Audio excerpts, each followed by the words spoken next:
그리고 나서 이제 제가 이제 오늘 주제에 좀 이제 집중을 할까 합니다.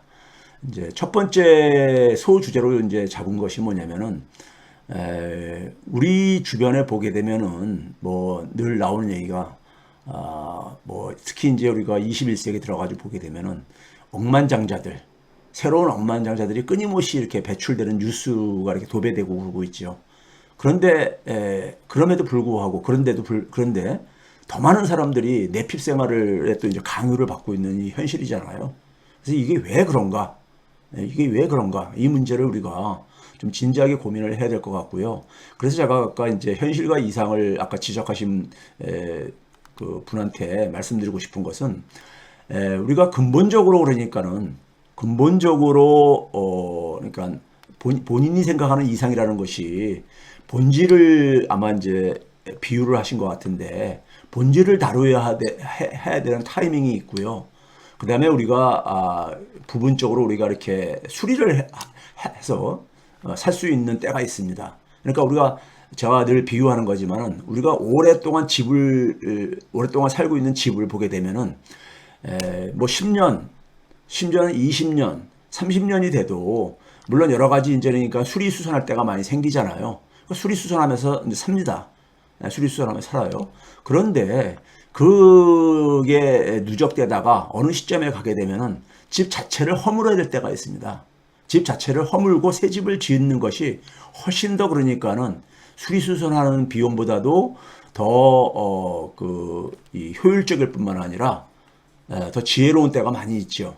그리고 수리수선해서 해결되는 문제가 있고요. 그 수리수선만 가지고 해결이 안 되는 때가 있지 않습니까? 이거를 구별할 줄 알아야 됩니다. 삶을 사시려면은요. 삶을 지혜롭게 살려면은 그 타이밍을 알아야 됩니다. 대부분 사람들은 그러니까 근본에 대한 그러니까는 이 변화에 대해서는 되게 우리가 자주 경험하는 게 아니잖아요. 그러다 보니까는 그 부분에 대해서는 굉장히 우리가 그 과소평가하는 경향들이 있어요. 근데 저는 우리 사회뿐만 아니라 인류 세계가 지금 근본적인 문제를 지금 뜯어 고쳐야 되는 이런 상황에 갈수록 지금 내몰리고 있다. 그래서 제가 지난번에 그런 얘기 했잖아요. 미국은 임계점을 향해서 다가가고 있고 우리는 임계점을 넘어섰다. 이런 표현을 썼잖아요. 이제 그 얘기도 이제 그런 점에서 얘기하는 겁니다. 저는 결코 그러니까는 이 몽상주의자가 아닙니다. 몽상주의자가 아니에요. 제가 늘 그랬잖아요. 저는 20대 때부터 제 삶의 하나의 기준이 가치관이 땅을 밟고 하늘을 쳐다보자. 땅을 안 밟고 하늘을 쳐다보게 되면 몸이 뒤집혀지잖아요. 몸이 뒤집혀지면은 제대로 그러니까 하늘을 쳐다볼 수 없는 거니까요. 없기 때문에. 그래서 이제 아까도 얘기했듯이 저는 이 정권이 너무 후한무치하다고 생각이 들죠. 여러분들도 그렇고요. 네? 그래서 제가 이 정권이 가장 중요시하는 경제 지표에서는 성장률입니다. 그래서 제가 성장률을 OECD 국가들이 지금 1분기 성장률을 계속해서 발표하면서 대부분이 발표가 이루어지고 있습니다. 근데 아주 이제 일부 국가들은 아직 발표가 안 되다 보니까는 OECD 평균은 계산이 안 나왔어요. 그래서 제가 뭐냐면은 비교를 해봤어요. 하도 전 정권 탓을 하길래. 근데 문재인 5년 동안이라면 2017년 2분기부터요. 2017년 2분기부터 지난해 1분기까지요. 1분기까지 성장률을 계산해 보게 되면 12%가 성장을 했습니다. 일본은 이 당시에 마이너스 1.0%였었어요. 예? 미국이 11.3%로 우리보다 조금 낮았고요. G7이 7.3%였습니다. OECD 평균이 8.8%였었고요. 그러니까 OECD 국가들이라든가 흔히 말해서 우리가 선진국 중에서는 대한민국이 괜찮은 성장률에 있어서는 달성을 한 겁니다. 문재인 5년이라는 것은 팬데믹 이전과 이후로 좀 나눠서 얘기할 수 있잖아요. 팬데믹 이전은 그러니까 당연히 그러니까 우리가 가장 앞서었었고요. 일본은 마이너스였었습니다. 마이너스 0.9%요. 예? 문재인 5년 중에서 그런 얘기는 2017년 2분기부터 2019년 4분기까지를 얘기를 하는 겁니다. 그 다음에 이제 팬데믹이 터진 그러니까 2020년 1분기부터 2022년 지난해 1분기까지 계산해 보게 되면은 일본은 성장률이 0%로 성장이 멈춘 상태죠. 0%라는 얘기는. 그렇지만은 그 이전에 비해서 그 이전에 마이너스를 하다 보니까는 보다는 다소 개선이 되어진 거죠. 이건 어떻게 보면 기저효과일 수도 있는 것이고요. 근데 이때도 그러니까 우리나라 같은 경우는 굉장히 성장률이 그러니까 우리가 많이 떨어졌지만은 팬데믹 충격으로요. 그럼에도 불구하고 미국이 3.7%이고 우리나라가 3.8%이니까 나름 선방을 한 상태였었습니다. 근데 윤석열 1년, 지난 1년 동안에 성장률이 우리나라가 0.9%로 주요 국가들에 비해서 가장 낮습니다. 가장 낮아요. 예? 일본이 1.3%로 완전히 개선되어졌죠. 개선되어졌어요. 미국이 1.6%, G7이 1.3%입니다. 유럽연합 27개 국가의 평균도 1.2%이고요. 그런 점에서 윤석열 정권이 전 정권 탓하는 것은 저는 너무 후한무치하다고 생각해요. 후한무치하다고 생각합니다. 예? 일단 이들이 보수 정권이 가장 중요시 여기는 경제 지표가 성장률이거든요. 그 다음에 문제는 뭐냐면 일본하고의 격차가요. 외환위기를 겪었던, 외환위기 때는 특수했잖아요. 우리가 마이너스 성장률로 곤두박질 쳤을 때요. 그때는 사실 특수한 경우고 그때를 제외하면은요. 일본한테 성장률이 우리가 뒤처진 적이 없었습니다. 뒤처진 적이 없었어요. 근데 윤석열 정권 들어서가지고 이제 그게 역전돼 버렸는데 이게 갈수록 격차가 확대가 되고 있다는 점입니다. 지난해 3분기까지는 우리가 그래도 어쨌든 간에 0.1%포인트 앞섰었어요. 맨 밑에 줄에 보이다시피. 근데 지난해 4분기가 되게 되면 마이너스 0.3%포인트로 일본한테 이제 뒤처지기 시작합니다. 그러다가 올해 1분기에는 마이너스 0.4%포인트로 격차가 계속 확대가 되고 있어요. 뭐 이런 수치를 보게 되면은 대한민국의 영업사원 1호가 아니라 일본의 영업사원 1호가 아닌가 하는 생각을 우리가 그런 농을 할 수밖에 없지요. 현실적으로요. 할 수밖에 없는 겁니다. 자기 나라 경제에 대해서 좀 관심이 있는가 하는 저는 기본적인 의문을 갖고 있어요. 그래서 이제 이 정권이 그하는 이제 이 성장률을 보게 되면은 이 정도면은 전 정권이나 국제 경제 환경 등의 탓으로 돌릴 수 없지 않습니까? 예? 뭐 이런 데이터를 보여줘도 아마 윤석열 정권은 개무시할 겁니다. 예? 그렇기 때문에 이제 저는 의미는 없지만은 눈먼 유권자들, 눈먼 국민들이 많잖아요. 예? 눈먼 유권자들이 가짜 뉴스에 휘둘리시는 분들이라든가 아니면 계속해서 그러니까는 윤석열 정권이 문재인 정권보다는 나을 것이라는 어쨌든 간에 이런 강박관념에 빠져 계신 분들, 예? 이런 분들이라도 좀 보고 설사 이런 결과가 설사 좀 마음이 아프더라도 객관적인 데이터니까요. 데이터는 데이터 자체로 받아들여야 되는 겁니다. 데이터는 데이터를 계속해서 왜곡 해석하면은 그거는 바람직하지가 않은 거고요. 이제 가장 우려스러운 점은 뭐냐면요. 이렇게 들끓는 국민의 분노를 현 정권은 개 짖는 소리 정도 취급하고 있는 거죠. 네? 이 정권에 그러다 후한무치에 국민들의 이제 그러니까는 이 상처와 고통은 깊어만 가고 있다는 사실입니다. 제가 이제 오늘 이제 방송을 준비한 이유도 선거 이후에 작년 이제 그러니까는 3월 10일에 이제 선거 결과가 발표되고 나서 많은 분들이 힘들어했잖아요. 선거 결과를 받아들이는데 힘들어하고 그랬을 때 저도 이제 그러니까는 사실은 그 전에 저는 선거가 이길 줄 알고서는 그 다음에 이제 SNS도 이제 페이스북도 클로즈 시키고 잊혀진 존재로 살아가고 싶어가지고 했다가 유튜브 독자들한테는 인사를 제대로 못해가지고 유튜브 구독자들한테 인사를 하기 위해서 방송을 하면서 하도 힘들어 하시길래 제가 5년만 은퇴를 미루겠다 이런 이제 말씀을 방송에서 한 적이 있었습니다.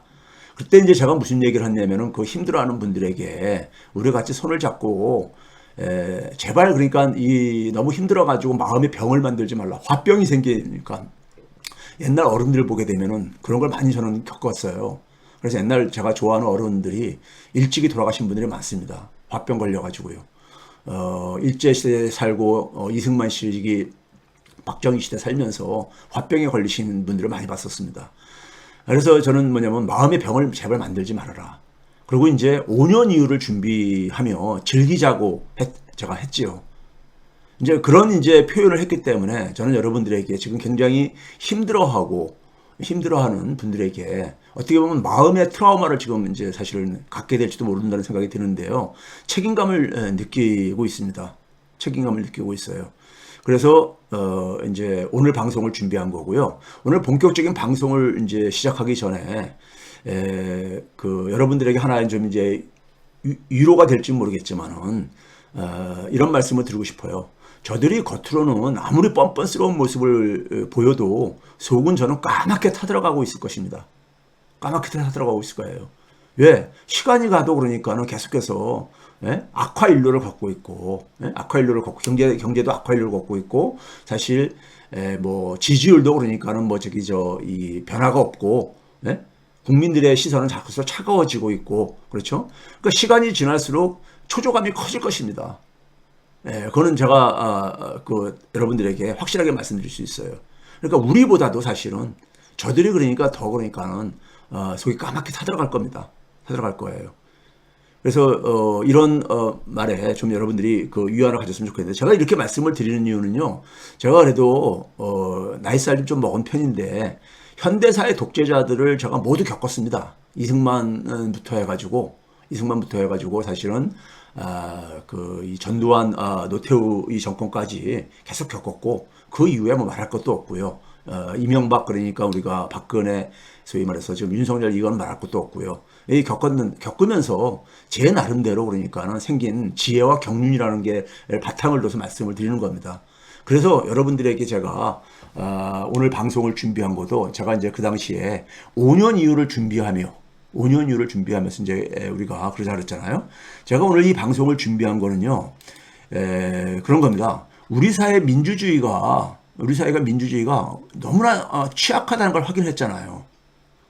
자, 우리가 그 문재인 정권에서 2020년, 21년에 우리가 보게 되면은 유엔에서 그러니까 우리가 유일하게 그러니까는 선진국으로 국가 지위가 변경된 나라로 그러니까는 이렇게 우리가 인정될 할 정도로 화제가 됐었잖아요. 그러니까 선진국 문턱까지 넘어섰다는 우리 사회 민주주의가 그 토대가 매우 취약했다는 사실을 우리는 받아들여야 됩니다. 예? 아니, 저는 문재인 정부에서 우리 사회의 이 세습성, 그러니까 어떤 이 지금 반동의 물결을 만들고 있는, 반동의 흐름을 만들고 있는 것은 우리 사회 소위 말해서 특권층들이 강고하기 때문인 겁니다. 특권층들이 강고하기 때문에. 그 특권층들의 토대를 그러니까 우리가 해체하지 못한 거죠. 문재인 정권에서요. 그 결과인 겁니다. 그 업보인 거죠. 그래서 국제사회 속에서, 국제사회에서는 그러니까 대한민국의 민주주의가 문재인 정권에서 선진국 수준이 되었다고 얘기는 했지만은 우리의 민주주의라는 것이 사실상 되돌아보면 모래성이 아니었는가? 이거를 우리가 이제 인정을 해야 된다는 얘기인 겁니다. 우리가 이제 이런 마음의 상처와 이런 것을 이제 우리가 제대로 치유하려면은 먼저 그러니까는 우리 자신을 좀 되돌아봐야 됩니다. 되돌아봐야 되고, 우리 자신을 좀 이제 우리가 되돌아보고, 우리 자신의 모습을 있는 그대로 바라볼 줄 알아야 됩니다. 바라볼 줄 알아야 되죠. 오늘 그 차원에서 이 방송을 준비를 했습니다. 방송을 준비했어요. 우리 사회의 이 세습사회, 우리 사회는 저는 세습사회라고 보고 있습니다. 어떤 분은 한 90% 왔다 그러는데 아닙니다. 이미 진입했어요. 세습사회로 진입을 했습니다. 경제적인 데이터를 보면 그렇습니다. 자, 문재인 정권이 2017년부터 2021년까지잖아요. 2017년부터 2021년 연도로 치게 되면은요. 그렇죠? 근데 이 기간 동안에 돈이 얼마가 풀렸냐면요. 한 1100조 원 정도가 풀렸습니다. 1100조 원 정도가. 그런데 우리가 흔히 사용하는 GDP라는 거 있잖아요. GDP. 물가 상승률을 뺀 GDP로, 왜냐하면 자산하고 비교를 해야 되기 때문에요. 이 GDP는 보게 되면 한 236조 원 정도 증가했습니다. 236조 원이요. 근데 순자산, 그러니까 자산에서 부채를 뺀 거죠. 국내 순자산은 그것의 22배 이상이 되는 한 5,500조 원이 증가했어요. 5,500조 원이요. 우리가 소위 말해서 근로소득이라고 하는, 어떤 분이 그걸 자꾸 노동소득이 맞습니다.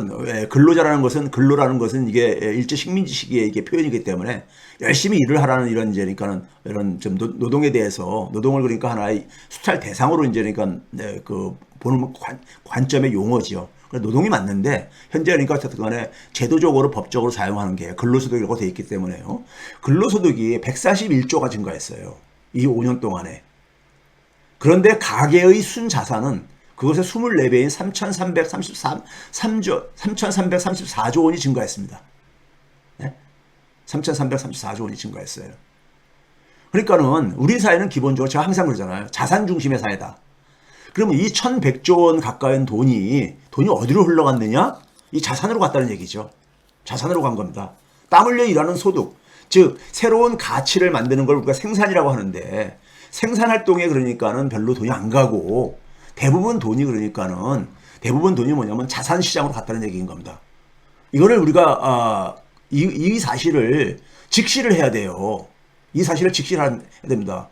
이거는요, 눈덩이처럼 계속 굴러가기 때문에 이 근본적인 그러니까 우리가 이 개혁을 하지 않으면요, 이건 계속 눈덩이처럼 굴러가게 돼 있어서 앞으로 5년 지나면은 저는 어떤 수치가 나올지 끔찍하게 생각합니다.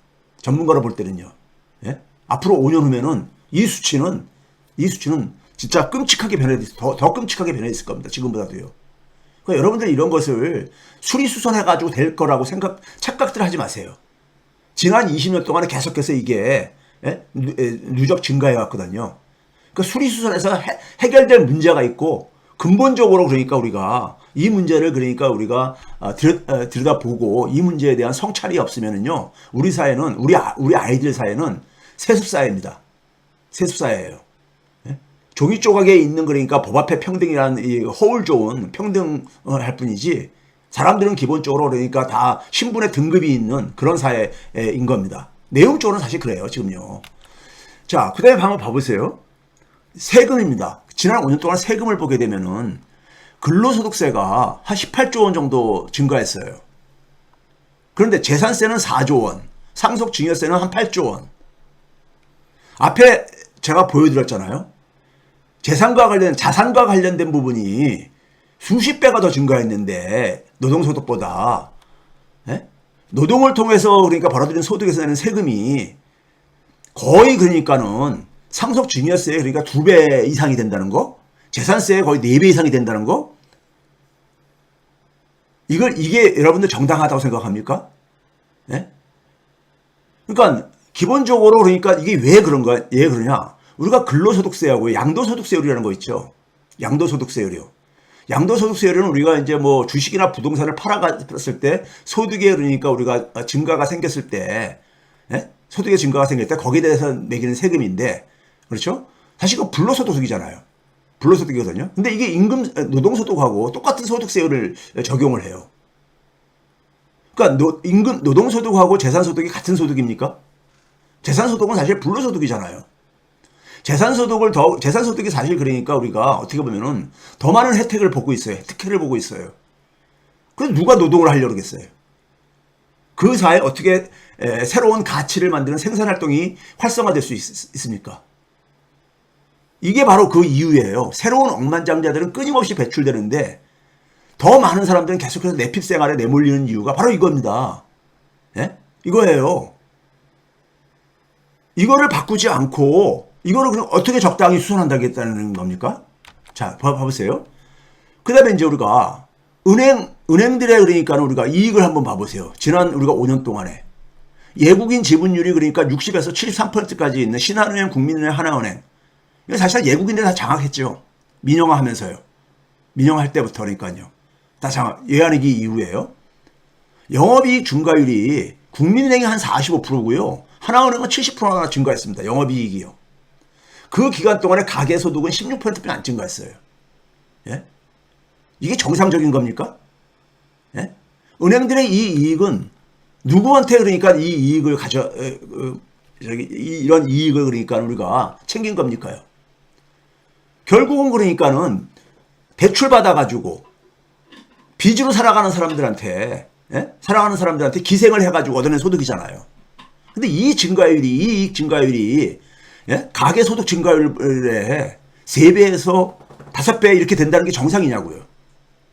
자, 이런 데이터를 직시를 하면서 좀 우리가 문제를 들여다봅시다. 제가 이제 그런 얘기했죠. 중앙은행이 만들어지는 과정을 보게 되면요, 우리가 은행과 금융에 대한 이해를 할 수가 있어요. 제가 그랬죠. 우리가 중앙은행 하게 되면 중앙은행에 우리가 효시를 영란은행이 제일 먼저 생긴 건 아닙니다. 근데 이건 근대적인 중앙은행으로서 가장 롤모델로 생각하는 게 영란은행이다 보니까는 1689년에 만들어진 영란은행의 탄생 과정을 보게 되면요. 제가 그랬잖아요. 이게 은행 자본하고 국가 권력의 이해 타협의 산물이고 사실은 우리가 지금 사용하는 화폐요. 이 화폐를 우리가 불환화폐라고 그러죠.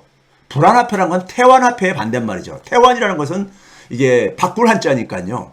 네? 태라는 것은 우리가 그 여성이 그러니까 생명을 잉태한다든가 할 때 그 태자입니다. tet줄을 아기가 태어나면 tet줄을 끊는다 뭐 이런 얘기 하잖아요. 그러니까 생명을 만들어내는 그런 뜻을 갖고 있는 거죠. 태환이라는 것은 바로 그런 의미 속에서 생명력이 있는 거하고 바꿔준다는 얘기입니다. 태환 앞에는 되게 뭘 얘기하는 거냐면 금이라든가 은 이런 것들인 거죠. 이런 것들이죠. 그래서 우리가 과거에는 그러니까 우리가 태환화폐를 사용을 했었죠. 태환화폐를요. 태환화폐요. 금과 은처럼 그러니까 이런 이제 실질적인 가치가 있는 화폐를요. 그러다가 우리가 오늘날 사용하는 화폐는 불환화폐라고 합니다. 불환화폐. 불환화폐는 그러니까 말 그대로 교환이 안 된다는 얘기인 거죠. 금이나 은으로 안 바꿔주는 거잖아요. 안 바꿔주는 거잖아요. 근데 이런 불환화폐가 어떻게 그러니까 가치를 가지고 안정적인 가치를 가지고 유통될 수 있는가 하는 것을 이해를 해야 되는 겁니다. 기본적으로 오늘날 그러니까 이 불환화폐, 소위 법정화폐라고 여러분들이 부르는 중앙은행이 찍어내고 있죠. 근데 중앙은행이 어떻게 만들어졌냐면요. 중앙은행이 그러니까 만들어지기 전에도 은행들은 있었습니다. 은행들이 있었어요.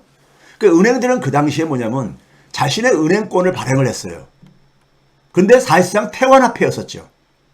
뭐냐면은 일종의 그러니까 우리가 신한은행이라든가 국민은행이 자기압수표 발행하잖아요. 지금도요. 그 자기압수표 같은 걸 생각하면 돼요. 그런데 그거를 가져가게 되면 우리는 뭐냐면 지금은 한국은행이 발행한 지폐로 바꿔주는 거잖아요. 근데 그 당시에는 뭐냐면 은행들이 자신들이 보유하고 있는 금으로 바꿔줬어요. 그러니까 금으로 그러니까는 이 가치를 보증해 준 겁니다. 금으로요. 그렇죠? 그러다 보니까는 은행들 같은 경우는 금을 확보하는 것은 기본적으로 한계가 있을 수밖에 없기 때문에 소위 말해서 돈놀이 하는데 한계가 있을 수밖에 없잖아요. 그래서 당시에 당시의 국가라는 건 절대왕정이죠. 그래서 유럽에서 저희가 패권 경쟁을 하고 있었던 그 무렵입니다. 17세기 말이라면요. 영국이 최후에 그러니까 패권 국가가 되는 그 과정이었었죠. 당시에 그러니까는 왕정은 전쟁 자금을 마련하는 게 굉장히 중요한 과제였었습니다. 평상시에 그러니까 우리가 거둬들이는 이 조세를 가지고는 전쟁을 그러니까 수행할 수가 없었죠. 그러니까 이 전쟁 자금을 안정적으로 조달하는 국가가 결국 패권 국가가 된 겁니다. 패권 국가가 된 거예요. 예? 전쟁을 장기간 진행될 경우는 100년 전쟁도 있었고 30년 전쟁도 있었고 장기간 전쟁이 진행되는 과정 속에서는 그 재원 조달이 전쟁 자금의 재원 조달이 굉장히 중요하잖아요. 이 문제에 직면하고 있었는데 당시에 은행들이 뭘 제안하냐면요. 이 절대 왕정한테 오늘날 얘기하면 국가죠. 국가한테 뭘 제안하냐면은 당신이 그러니까 원금을 상환할 필요 없는 그러니까 반영구적으로 그러니까는 그냥 갖다 그냥 쓸 수 있는 그런 돈을 빌려주겠다 이렇게 얘기를 합니다. 그런 돈을요. 그게 그 당시에 한 125만 파운드. 오늘날로 이게 뭐 수억 파운드, 수십억 파운드에 해당된다 그러는데, 물가를 고려하게 되면요. 한 125만 파운드를 이렇게 빌려주겠다. 상환할 필요가 없는, 원금을 상환할 필요 없는 이런 돈을 빌려주겠다 합니다. 예? 그러니까 왕이 볼 때 굉장히 쏠깃하죠. 전쟁 자금을 상환하는 걸로 인해 가지고 파산도 하고 그런 이제 위기에 직면하고 그러고 결국은 뭐냐면 그걸 제대로 상환하지 못할 때 추가로 그러니까 차입도 못하고 이제 이런 문제에 시달렸었으니까요. 근데 상환할 필요가 없대요. 원금을. 이자 정도만 갚으래. 예? 그럼 은행이 그런 솔깃한 제안을 했을 때는 뭔가 얻어가고 싶은 게 있었겠죠. 그 은행이 얻어가고 싶은 건 뭐냐? 자기들이 발행하는 은행권을 가지고 세금을 납부하게 국민들이 세금을 납부하는데 왕한테 국가한테 세금을 납부하잖아요. 우리가요. 납부하는데 그거를 뭐냐면 자기들이 발행하는 은행권으로 납부하게 해달라는 얘기인 겁니다. 그러면은 그 은행권에 대한 수요가 증가할 게 아닙니까? 많은 사람들이 그 은행권을 그러니까는 필요하잖아요. 국가한테 세금을 내려면은요. 그렇죠? 그래서 그런 이제 권한을 좀 달라. 에? 이렇게 얘기를 합니다. 그 특혜를 요구합니다. 그래서 그럼으로써 은행은 뭐냐면은 금이나 은이 없어도 그러니까는 더 돈놀이를 할 수 있게 된 거죠. 더 돈놀이를 할 수 있게 된 거죠. 그렇죠? 그러면 이 과정에서 우리가 절대 왕정이 이 중앙은행을 만들어가지고 중앙은행에서 찍어내는 오늘날 그러니까 우리가 법정화폐라고 하는 이 불안화폐를 발행을 했을 때 우리가 중앙은행의 가장 그 커다란 권한을 발권력이라고 하잖아요. 발권력이라는 게 이 권자가 채권할 때 권자거든요. 종이돈이니까 종이돈은 채권이잖아요. 결국 어업이잖아요. 그렇죠? 이 채권을 발행하는 그러니까 하나의 권한이 이 발권력이라고 하잖아요. 우리가요. 이 불안화폐 발권력이 이 불안화폐가 될 수 이 법정화폐가 불안화폐가 될 수 있었던 것은 즉 가치가 안정적으로 보장될 수 있었던 것은 뭡니까요? 정부가 국가가 그 가치를 보장해 준 거예요. 국가가 무슨 능력으로 가치를 보장합니까? 왕의 재산이 제한되어 있는데요. 결국 국민이 내는 세금이죠. 국민이 내는 세금으로 그러니까는 그 가치를 그러니까는 보장해 준 겁니다. 경제력이 뒷받침되는 거니까요. 미국도 그래서 그런 말을 하죠. 미국 달러를 뒷받침하는 것은 미국 국채다 그런 얘기를 하죠. 미국 국채요. 네? 미국 국채에 대한 수요가 전 세계적으로 계속해서 있다 보니까는 달러에 대한 수요도 계속해서 존재하는 것이다 이런 얘기죠 결국은요. 네? 이런 얘기죠. 그러면 이 과정에서 우리가 중앙은행이 이 화폐를 찍어내는 과정을 보게 되면요, 중앙은행은 뭐냐면은 돈을 찍어가지고 결국은 뭐 한 겁니까요? 정부의 국채를 그러니까 매입을 해줍니다. 정부는 그러니까 그 국채를 어떻게 발행할 수 있느냐? 자기가 걷어들일 수 있는 세금이라는 그러니까 이 마르지 않는 셈이 있잖아요. 네? 이걸로 우리가 뒷받침하는 거죠. 자기가 채권을 상환할 수 있는 능력은 바로 조세권에서 나오는 거잖아요. 그렇죠? 그렇기 때문에 정부의 대차대조표에 있는 오른쪽에 있는 국채와 중앙은행의 왼쪽에 있는 자산에 해당되는 국채를 서로 상쇄가 되게 되면은 결국은 남는 거는 우리가 발행하는 통화는 국민이 납부하는 그러니까 세금을 가지고 그러니까는 뒷받침된 거라 이거예요. 그 통화가 그러니까 안정적인 가치를 갖게 되는 이유는 그 나라 국민들이 세금을 계속해서 세금으로 뒷받침되기 때문이라는 얘기인 겁니다. 네? 세금으로요. 그럼 여기서 이제 우리가 화폐, 신용 그리고 은행의 의미를 우리가 이제 여기서부터 이제 우리가 다시 생각을 해야 됩니다. 오늘 제가 이제 처음 얘기하는 걸 텐데 불안화폐라는 것은요, 이 화폐라는 것은 우리가 지금 중앙은행에 찍어내서 쓰는 화폐라는 것은 국가부채요. 국가가 그러니까 기본적으로 돈을 빌리잖아요. 그러니까요. 자기가 필요한 자금을 조달하잖아요. 예? 그렇죠? 그럴 때 그 국가부채를 그러니까 우리가 국가부채를 결국은 뭘로 구합니까? 세금으로 결국 그것은 이제 그러니까 이게 연결되게 돼 있는 거잖아요. 근데 국가부채는 기본적으로 뭐를 위한 돈입니까? 국가가 제공하는 서비스잖아요. 소위 우리가 현대적으로 얘기하면 공공 서비스잖아요. 국방이 됐던 치안이 됐던 뭐가 됐든 간에 교육이 됐든 뭐가 됐든 간에 공공 서비스잖아요. 그렇죠? 즉 뭐냐면 세금을 걷어가지고 우리가 기본적으로 국가가 공공 서비스를 제공하는 데 그러니까 사용되는 거잖아요. 이거를 마련하기 위해서 화폐는 발행되어진 거죠. 화폐하고 세금이 그러니까는 1대1로 매치가 되는 거니까요. 화폐 가치라는 것이. 중앙은행에 찍어내는 불안화폐라는 것은 세금에 의해서 뒷받침되어지는 거랬잖아요. 그렇죠? 그런데 국가가 공공 서비스를 제공하려면은 때로는 그러니까 우리가 채권을 발행을 해야 되잖아요. 국채를요. 그렇죠? 근데 그것도 결국 세금에 의해서 뒷받침되어지는 거잖아요. 그러니까 세금에 대한 징수권을 가지고 있는 국가 권력이 태환화폐 대신, 즉 금이나 은으로 뒷받침되는 태환화폐 대신에 그걸 뒷받침 안 되는 불안화폐를 사용할 수 있도록 은행 자본을 지원해 줬잖아요. 지원한 대신에 중앙은행을 포함해서 은행으로 하여금 정부가 그러니까 정부에게 자금을 지원할 수 있게 한 거잖아요. 정부의 자금이라는 건 바로 뭐예요? 국채 발행을 통한 자금 조달이잖아요. 국채 매입을 해서 의무화시킨 겁니다. 유럽의 많은 은행들은 지금도 그러니까는 유럽의 은행들은 국채 매입을 그러니까는 의무화하고 있는 은행들이 여전히 많습니다. 즉 뭡니까요? 결국은 뭐냐면 중앙은행이 찍어내는 불안화폐는 국가는 근데 그 국채를 발행을 해가지고 뭐에 쓰려고 그 국채를 발행한 거예요? 국가의 존재 이유는 공공 서비스를 제공하는 거잖아요. 공공 서비스를 그러니까 지원하기 위해서 중앙은행이 그러니까 결국은 돈을 찍어내는 겁니다. 불안화폐를 발행하는 거죠. 그런 점에서 중앙은행이 찍어내는 불안화폐는 어떻게 보면은 국가의 공적인 화폐인 겁니다. 국가의 공공적인 화폐인 거예요. 예? 국가의 공공적인 화폐. 그래서 국가의 공적 화폐 창출을 지원해 준 거잖아요. 예? 국가가 필요한 돈을 지원해 준 거잖아요. 그러니까 불안화폐라는 것은 태생적으로 태어날 때부터 공공 서비스 성격을 갖고 태어났습니다. 공공 서비스 성격을요. 왜? 세금을 가지고 뒷받침되는 건데 세금의 목적은 기본적으로 공공 서비스를 제공하는 거잖아요. 예? 그렇잖아요. 오늘날 현대 국가에서 더더군다나요. 대통령이 개인이 그러니까 자기 자신이 그러니까는 먹고 놀기 위해서 쓰는 돈이 아니잖아요. 우리 윤석열처럼. 그렇죠? 그래서 중앙은행이 찍어내는 오늘날의 그러니까 그 불안화폐, 법정화폐라고 이러면 알고 있는 불안화폐라는 것은요, 태생적으로 태어날 때부터 공공서비스 성격을 갖고 태어났어요. 네? 그러니까 중앙은행이라는 것은 기본적으로 돈을 찍어내는 기본적인 목적은 뭐냐? 바로 공익 목적인 거예요. 국가가 그러니까 이 공공서비스 제공을 지원하기 위해서 돈을 발행한 거니까요. 예?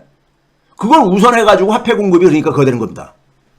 그 다음에 우리가 은행들이 그러니까 이용할 수 있는 그러니까 화폐량이라는 것은 중앙은행이 찍어내는 화폐 공급량에 의해서 결정됩니다.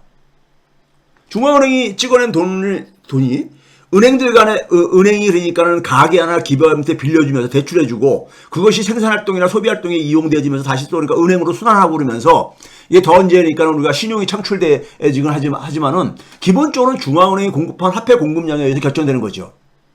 그러면 중앙은행의 화폐라는 것은 결국은 중앙은행의 화폐라는 것은 어떤 목적으로 태어났다 했어요? 공공적인 이익. 공익 목적으로 그러니까 이 중앙은행의 화폐는 공익적인 목적을 갖고 있는 거잖아요. 근데 기본적으로 중앙은행이 찍어내는 것은 중앙은행이 찍어낸 돈이 은행에 흘러들어갔을 때 은행에 흘러들어온 돈이라는 것은 결국은 뭐냐면 실질적인 투자와 성장에 도움이 되도록 자금이 해야 되는 거예요. 그래서 은행법 1조를 보게 되면요. 실제로 이 조항이, 이 내용이 그대로 박혀 있습니다. 은행법 1조 목적에 보게 되면요. 네? 현재 법도 그렇게 돼 있어요. 근데 현실은 어떻게 돼 있습니까요?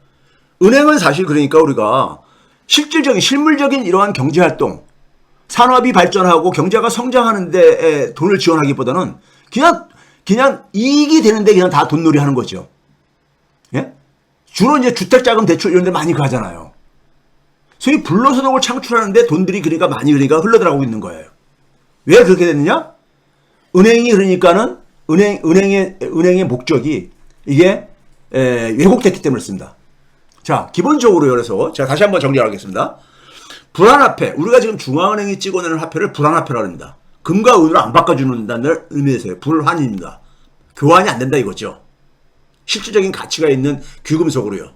실질적인 가치가 있는 돈으로 교환이 안 된다는 점에서 불안화폐인 거죠. 예?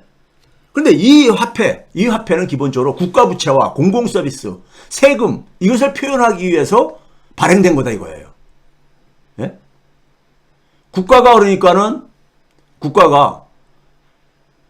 사실 이러한 기능을 하도록 중앙은행과 그 다음에 은행도 거기에 맞춰져 있었던 겁니다. 그래서 그 범위 안에서 은행도 돈놀이 하려는 겁니다. 그래서 전통적인 은행은 기본적으로 경제학 교과서에도 그렇게 돼 있어요. 경제학 교과서에도 우리가 중앙은행이 금리를 내리고 돈을 더 많이 풀게 되면은 그 돈이 가계의 소비를 진작시키거나 기업의 투자를 그러니까 지원한다거나 이렇게 돼 있잖아요. 근데 현실은 아니죠.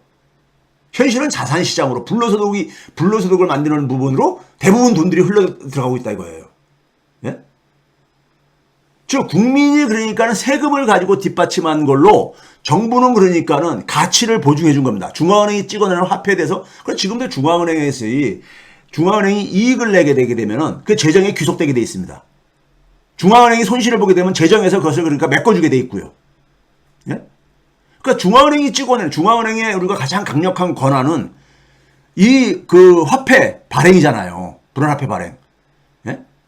이걸 발행을 해가지고 시중은행한테 그러니까 우리가 돈을 지원을 해주지만은 그 시중은행도 기본적으로는 중앙은행이 발행하는 불안화폐라는 것이 기본적으로 국민의 납세, 국민의 세금을 가지고 그러니까 가치가 보증되는 거기 때문에 시중은행도 공익적인 목적을 수행을 해야 되는 거예요.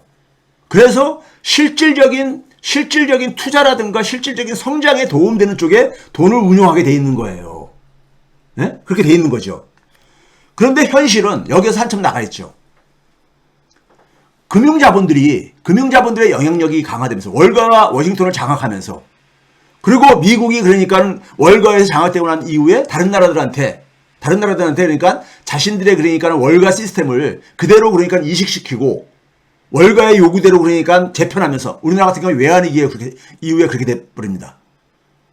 이 금융자본은 뭐냐면 은행과 신용에서 공공서비스 성격을 제거를 합니다. 그 첫 번째 한 게 뭐예요? 은행의 민영화죠. 우리나라 외환위기 이후에 은행들이 민영화 됐잖아요. 예? 일단 정부의 그러니까 영향력 하에서 벗어나게 하고 그래가지고 결국 거기에 금융자본들, 주주들이 은행을 그러니까 자신의 목적대로 이용할 수 있게 이렇게 버리는 거죠. 그러면 결국 뭐냐면 은행이 그러니까 지원해주는 대출, 신용도 결국 뭐냐면 공공적인 이익보다는 사적인 이익, 금융자본의 이익을 위해 가지고 이익의 관점에서 신용도 공급이 되지는 거죠. 그렇죠? 이게 그러니까는 금융자본이 그러니까는 사회를 그러니까는 장악하면서 그러니까 은행과 신용의 공공적인 기능이 완전히 제거가 돼버린 겁니다. 제거가 돼버린 거예요. 예? 그 공공기능을 제거하고 금융자본의 이익 관점에서 그러니까는 재구성한 거죠. 이걸 가지고 흔히 이걸 할 때 우리가 항상 많이 얘기했던 게 뭡니까요? 항상 얘기했던 것이 뭡니까? 우리가 지금도 많이 얘기하죠. 얘기하는 게 뭡니까요? 은행에 대해서 정부가 그러니까는 개입할 때 생기는 문제를 우리가 흔히 우리가 많이 그러니까 부정적인 의미로 사용하는 것이 관치금융이잖아요. 관치금융. 예? 관이 그러니까는 개입하게 되면은 금융이 그러니까는 예국된다. 이 논리잖아요. 이게 전문가라든가 이게 그러니까 그 당시에 엄청나게 90년대에 이게 지배를 했었습니다. 근데 정부가 그러니까는 이 공적인 영역이 은행을 그러니까 장악한다고 해가지고 반드시 그러니까 부정적으로 대리한 법은 없어요. 그렇게 안 되는 나라들 많습니다. 예? 그건 결국 뭐냐면은 그 정부가 얼마나 민주적으로 운영되고 얼마나 투명하게 운영되느냐에 달려 있는 거죠. 예? 정부가 그러니까 투명하고 민주적으로 운영된다면은 소위 말해서 우리가 부정적으로 사용하는 관치금융의 문제는 제거할 수가 있는 겁니다. 그런데 정부의 손을 완전히 떼버리게 되면 그 순간에 어떻게 됩니까? 금융자본의 이익 관점에서 은행은 완전히 금융자본의 수준에 떨어지는 겁니다. 그러니까 우리 은행들이 아까 봤잖아요. 영업이익률이 어떻게 저렇게 증가를 하냐고요. 예? 불로소득인데 은행들이 저렇게 돈을 많이 벌을 때는 막 분노들 하시고 그러시다가 은행의 민영화는 당연한 걸로 생각을 하셔요. 당연한 걸로 생각해. 근데 은행은 원래가 처음에 공공적인 기능을 수행하게 돼 있어요. 은행은요. 예? 그리고 기본적으로 뭐냐면은 국가가 그러니까는 소위 말해서 국가에다 지원해주는 불안화폐를 찍어낼 수 있었던 것은 누가 가치를 보증한 겁니다. 국가. 근데 국가의 뒤에는 누가 있는 거예요? 국민의 납세죠. 세금이죠. 그렇기 때문에 그 불안화폐를 찍어가지고 국가의 공공서비스 기능을 지원하는 게 원래 그러니까는 원래 목적이었었다는 얘기죠. 그런데 월가 이데올로기 뭡니까? 즉 금융자본의 이데올로기 뭐예요? 국가가 그러니까는 국가를 위해서 그러니까는 돈을 찍어가 지원해주지 말라 이거죠. 예? 즉 뭐냐면 재정이 필요할 때 정부가 그러니까는 국채를 발행을 해가지고 돈을 그러니까 우리가 이렇게 조달할 수 있잖아요. 중앙은행이나 은행으로부터요. 근데 그렇게 하지 말고 은행한테 똑같이 일반 민간인처럼 뭐냐면은 은행한테 그러니까는 이 민영화된 은행한테 대출 받아서 이자 내고 쓰라 이거예요. 정부도 똑같이.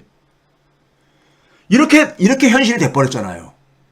그러면 결국은 왜 은행들한테 금융자본들한테 저 불안화폐를 국민의 납세, 국민의 세금을 가지고 그 가치를 보증해주는 불안화폐를 이용할 수 있는 권리를 줘야 되는 겁니까? 예? 왜 금융자본들한테 그런 특혜를 줘야 되는 거냐고요. 예? 아니, 금융자본들이 그러니까는 돈 벌어주기 위해서 국민들이 그 제도를 도입을 한 겁니까? 아니잖아요. 이게 왜곡된 겁니다. 왜곡된 거예요. 그 돈의 배분이 탈선이 이루어진 거예요. 화폐와 신용은 기본적으로 공공서비스를 하기 위해서 만들어진 것인데 이게 불로소득으로 전환돼 버린 거죠. 그래서 국민이 납세를 하고 가지고 가치가 보증되고 그걸 통해서 그러니까 불안화폐가 법정화폐가 발행이 된 건데 그리고 그러다 보니까 그 불안화폐 법정화폐라는 것은 공적화폐로서 역할을 했었던 거예요. 근데 오늘날은 그게 어떻게 됐습니까? 은행을 민영화하고 그다음에 중앙은행 같은 경우는 어떻게 돼버렸습니까? 자산가격 부양의 도구화로 변했잖아요. 중앙은행이 우리가 미국 연준이 월가의 이익에 굉장히 복무한다는 것은 공공연한 사실이잖아요. 자산가격을 부양을 하기 위해서 맨날 중앙은행이 우리가 연준이 하는 게 뭡니까요? 금융위기 이후에 팬데믹 이후에 했던 게 뭐예요? 돈 찍어가지고 채권들 매입해줬잖아요. 그럼 그 채권 소유한 사람만 노다지인 거잖아요. 채권 소유자들 채권 가격이 올라가지니까요. 예? 채권 가격 폭락할 거를 그러니까 막아준 거 아니에요. 왜 중앙은행이 돈 찍어가지고 그것을 해야 돼요? 그 부자들을 위해 가지고 부자들한테 돈 벌이를 해줘야 되는 거냐고요. 예? 이게 은행 민영화를 하고 그다음에 이 금융자본들은 뭐냐면 공공은행을 해서 반대를 하죠. 공공은행을 반대합니다. 예? 공공은행을요. 공공은행은 말 그대로 공공 서비스에 그러니까 관점이 두어지고 있는 은행이고 원래 은행이 그러니까는 그 출발점이 은행은 원래가 그런 모습을 가질 수밖에 없는 거죠. 왜? 중앙은행이 발행하는 돈을 쓰려고 하는 한에 있어서는 공공적인 성격을 가질 수밖에 없죠. 은행은요. 그런데 이 민영화하면서 이것을 그러니까는 이게 이 기능이 공공 기능이 완전히 그러니까는 제거돼 버린 거죠. 그러면서 공공은행 설립하는 것도 반대하죠. 중앙은행은 뭐냐면은 자산가들을 지원하는 도구로 전락돼 버렸잖아요. 거기다 또 뭐 합니까요? 중앙은행이 정부를 지원하지 말라 그러잖아요. 정부 재정을 지원하지 말라 그러잖아요. 그렇죠? 그러면 정부는 어디다가 돈을 빌려야 됩니까? 민간은행들한테 이자 내고선 돈 빌리라 이거예요. 돈 빌려 써라 이거예요. 그러면 정부가 기본적으로 돈을 많이 안 쓰게 하면 되는 거잖아요. 그러니까 어떻게 합니까? 세금을 내는 것을 줄이게 하죠. 감세를 주장하죠. 네? 감세를. 많은 나라들이 중산층들이 살기 힘들어지면서 이 감세를 지지하면서 이 궤도가 완성된 거 아닙니까? 80년대예요. 소위 신자유주라는 그 이데올로기가 바로 이거잖아요. 그렇죠?